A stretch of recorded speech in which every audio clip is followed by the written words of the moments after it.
Let's make arroz con pernil, rice with pork. I already rinsed my pork. Now we're going to be boiling it for like an hour with some salt and vinegar.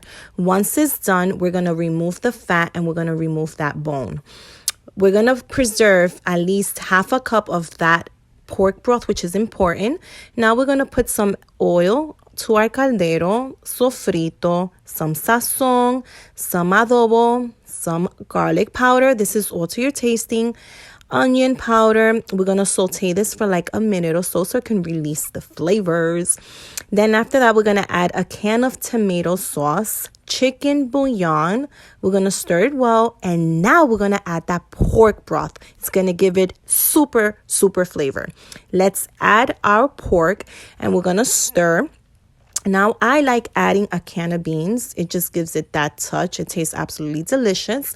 We're going to add 3 cups of rice, which I already rinsed, and we're going to add 2.5 cups of water. We're going to stir, and I like adding sazon completo, complete seasoning. We're going to stir well. Now, I added a little bit more sazon because I needed a little bit more color. We're going to cover it for 20 minutes. After 20 minutes, we're going to uncover it. We're going to tuck it so like this, the way I'm doing right now. And I like putting a little hole in the middle so it can release some of that steam. Now, we're going to cover it for another 20 minutes and our rice is done. Guys, try this. This is absolutely delicious.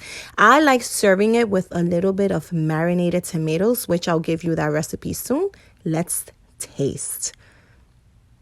Qué ricura.